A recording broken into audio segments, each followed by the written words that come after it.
दो मुझे नहीं मारो। आखिर मैंने तुम्हारा क्या बिगाड़ा है जो तुम मुझे ऐसे काटे जा रहे हो?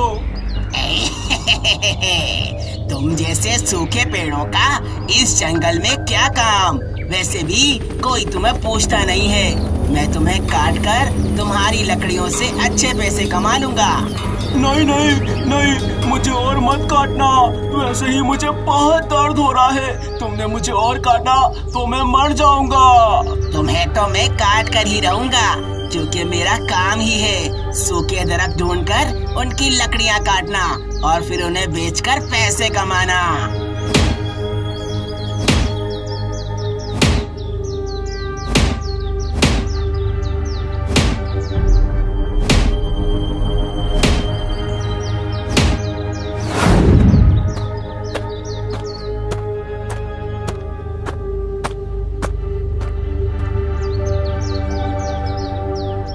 जंगल में आसपास 2 पेड़ थे।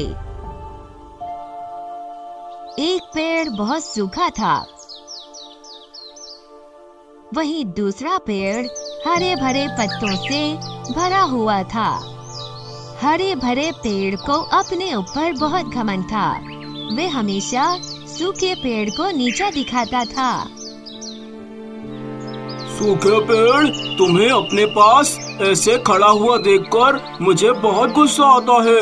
तुम किसी काम के नहीं। कोई हरा भरा पेड़ मेरे बराबर में होता तो मुझे भी बहुत अच्छा लगता। भाई ऐसा तो मत कहो, मैं तो बस इस वातावरण की वजह से सूख गया हूँ, वरना मैं भी एक हरा भरा पेड़ था। याद करो उस समय जब हम दोनों दोस्त हुआ करते थे और तुम मुझे बहुत अच्छा कहते थे, परंतु जैसे ही मैं सूखा तुमने मुझे बुरा भला कहना शुरू कर दिया। हाँ तो सूखे पेड़, तुम किसी के भी काम के नहीं हो, बस बिला वजह यहाँ पर खड़े हुए हो। एक समय था जब तुम हरे भरे थे, तब तुम मेरे दोस्त भी थे, परंतु तुम्हारे सूखते ही मैंने तुमसे अपनी दोस्ती खत्म कर दी।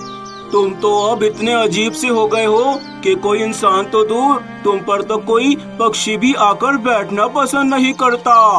हाँ भाई, तुम ठीक ही कह रहे हो, परंतु इसमें अब मैं क्या ही कर सकता हूँ। हाँ, तुम क्या ही कर सकते हो, तुम तो एकदम बेकार हो। वहीं मुझे देखो कितना हरा भरा हूँ। हर कोई मेरे पास आकर बैठना पसंद करता है, मुझसे हर कोई बातें करता है। तभी हरे भरे पेड़ को ये पता चलता है कि उसके ऊपर एक चिड़िया बैठी हुई है। उसे ये देखकर बहुत गुस्सा आता है। हाँ, अरे ओ मूर्ख चिड़िया, उतरो मेरे ऊपर से। तुम किससे पूछ के मेरे ऊपर बैठी हो? तुम जैसे छोटे मोटे पक्षियों के लिए मैं नहीं हूँ। जाओ उस सूखे पेड़ के ऊपर जाकर बैठो। अरे घमंडी पेड़, तुम्हारे ऊपर बैठना भी कौन चाहता है? मैं तो बहुत दूर से उड़कर आ रही थी, बहुत ज्यादा थक गई थी, तभी सोचा कि इस पेड़ पे बैठ जाती हूँ। परंतु अगर मुझे पता होता कि तुम इतने घमंडी हो तो मैं कभी भी तुम्हारे ऊपर नहीं बैठती। मैं जा रही हूँ। हाँ, जाओ यहाँ से, भागो। वैसे भी मुझे ये पसंद नहीं है कि कोई मेरी आज्ञा के बगैर मेरे ऊपर बैठ जाए। चिड़िया उस पेड़ के ऊपर से उड़कर वहाँ से चली जाती है। रवि के पिता एक लकड़हारे थे। वो उनके साथ ही रहता था। रवि को जंगल के तमाम पेड़ों से कुछ ज्यादा ही प्यार था। बस इसी कारण वो अपने पिता के साथ काम नहीं करता था, परंतु उसके पिता को ये बात बिल्कुल नहीं पसंद थी। मूर्ख नालायक, तुझे कितनी बार कहा है मेरे साथ जंगल में लकड़ियां काटने चला कर। आखिर कब तक मैं बूढ़ा अकेले जा जाकर दरख्तों की लकड़ियां काटता रहूं? पिताजी, ये आप क्या कह रहे हैं? आपको पता है मैं जंगल के तमाम पेड़ों से कितना प्यार करता हूँ, उसके बाद भी आप मुझसे ये काम करने को कहते हैं। मुझसे ये काम नहीं होगा पिताजी। अरे मूर्ख, दरख्तों में जान नहीं होती। अगर तू उनको काट भी देगा तो उनको कोई दर्द नहीं होगा। परिवार तो हम इंसानों का होता है और हमें अपने परिवार का पेट पालना है। चल मेरे साथ जंगल चल। नहीं पिताजी, आप गलत हैं। दरख्तों में जान होती है, वो हमसे बात कर सकते हैं। मैं ये काम हरगिज नहीं करूँगा, परंतु मैं एक दिन आपको ऐसा काम करके दिखाऊंगा कि आप मुझसे बहुत खुश हो जाएंगे।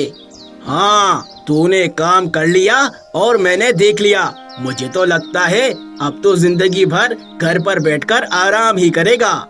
इतना कहकर रवि घर से चला जाता है।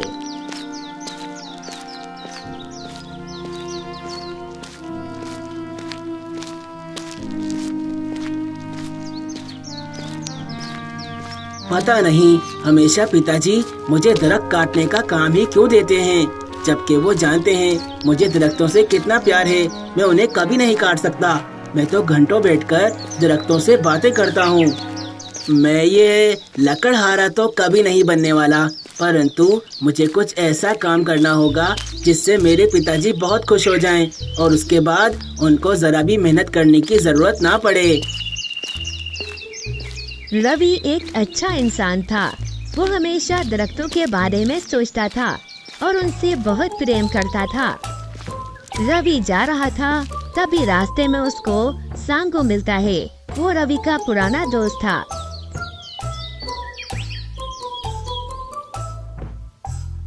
ओहो रवि, कहाँ जा रहे हो? अरे हाँ, याद आया, तुम जरूर उन दरख्तों से बातें करने ही जा रहे होगे।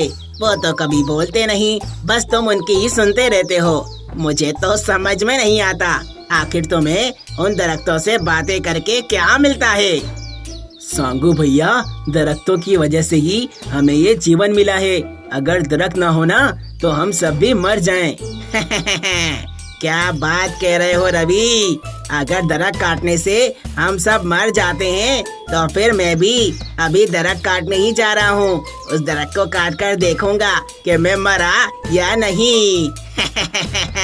सांगू भैया, मैं तो आपको भी यही कहूँगा कि आप भी दरख्त काटना छोड़ दो। अगर हम सब ऐसे ही दरख्त काटते रहे तो दरख्तों की संख्या बहुत कम हो जाएगी और हम सब फिर मर भी सकते हैं। जाओ जाओ भाई, तुम अपना काम करो और मुझे अपना काम करने दो। और तुम ज्यादा मेरे साथ नहीं घूमा करो, वरना तो लोग मुझे देखकर कहेंगे कि मैं एक पागल के साथ घूमता हूँ। हाँ भैया, ठीक कहा आपने। मैं एक पागल ही हूँ, एक पागल जिसे दरख्तों का इतना ख्याल है। तभी सांगू रवि की बात से गुस्सा होकर वहाँ से चला जाता है।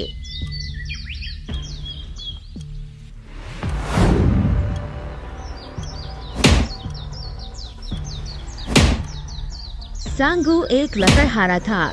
उसने जंगल के काफी सारे दरख्तों को काट दिया था और आगे भी वो दरख्तों को काटे ही जा रहा था।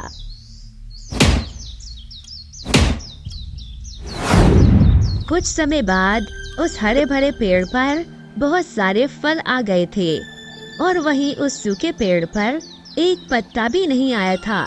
वो सूखा पेड़ बहुत ज्यादा उदास था। भैया, तुम पर तो बहुत सारे फल आ चुके हैं। इन फलों के साथ तुम बहुत सुंदर लग रहे हो। अब ऐसे बोल बोल कर मुझे नजर मत लगाओ। मैं जानता हूँ, मैं हूँ ही इतना अच्छा। मुझ पर फल नहीं आएंगे तो क्या तुम जैसे सूखे पेड़ों पर आएंगे? भैया, ऐसे मेरा मजाक तो मत उड़ाओ। तुम देखना, एक दिन मैं भी हरा भरा हो जाऊंगा और फिर मुझ पर भी बहुत सारे फल आएंगे। हाँ, और वो दिन कभी नहीं आएगा। तुम हमेशा ऐसे सूखे पेड़ ही रहोगे और फिर एक दिन कोई लकड़हारा आकर तुम्हें अपनी तेज धार वाली कुल्हाड़ी से काट डालेगा। तभी एक आदमी अपनी छोटी सी बच्ची को लेकर उस हरे भरे पेड़ के पास आता है। सूखा पेड़ ये देखकर बहुत उदास था कि उसके पास कोई नहीं आता।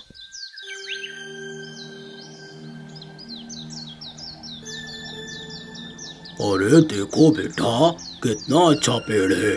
ये कितना ज्यादा सुंदर है और इस पर तो इतने सारे सेब भी लगे हुए हैं। बेटा, क्या तुम इस हरे भरे पेड़ के सेब खाना चाहोगी? इसके सेब बहुत रसीले होंगे।